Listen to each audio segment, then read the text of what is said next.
کہا جاتا ہے کہ ایک چھوٹے سے گاؤں میں ایک بزرگ رہتے تھے جنہیں اپنے علم اور حکمت کے لیے بہت قدر کی نگاہ سے دیکھا جاتا تھا۔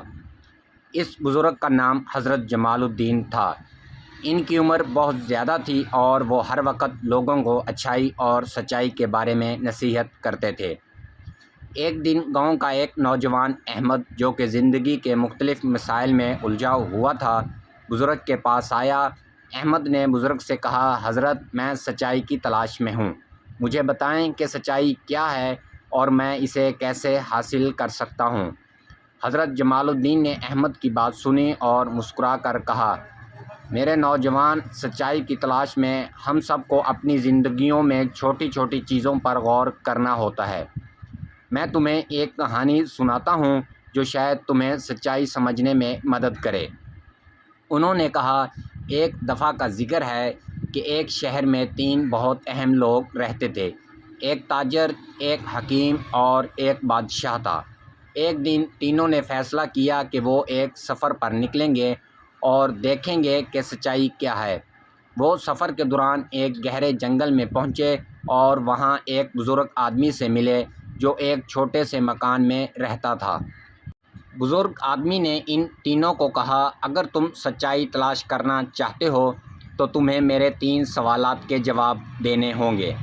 پہلا سوال، ایک چیز جو نظر نہ آئے، کیا وہ سچائی ہو سکتی ہے؟ دوسرا سوال، ایک چیز جو سب کے لیے یکساں ہو، کیا وہ سچائی ہو سکتی ہے؟ تیسرا سوال، ایک چیز جو وقت کے ساتھ بدل جائے، کیا وہ سچائی ہو سکتی ہے؟ تاجر نے پہلا سوال سنا اور کہا، نہیں، جو چیز نظر نہ آئے اسے کیسے سچائی کہا جا سکتا ہے؟ حکیم نے دوسرا سوال سنا اور کہا، سچائی تو ہر کسی کے لیے مختلف ہو سکتی ہے، اس لیے جو چیز سب کے لیے یکساں ہو وہ سچائی کیسے ہو سکتی ہے؟ بادشاہ نے تیسرا سوال سنا اور کہا، جو چیز وقت کے ساتھ بدل جائے وہ سچائی کیسے ہو سکتی ہے؟ بزرگ آدمی نے تینوں کے جوابات سنے اور کہا، تم سب نے سچائی کو سمجھنے میں ناکام رہے ہو۔ سچائی نہ تو نظر آتی ہے، نہ یکساں ہوتی ہے اور نہ ہی وقت کے ساتھ بدلتی ہے۔ سچائی وہ چیز ہے جو دل کے اندر گہرائی سے محسوس کی جاتی ہے اور جو ہر وقت قائم رہتی ہے۔ حضرت جمال الدین نے احمد کی طرف دیکھا اور کہا، سچائی کسی ایک چیز کا نام نہیں، بلکہ یہ ہمارے دلوں کی گہرائی میں چھپی ہوئی ہے۔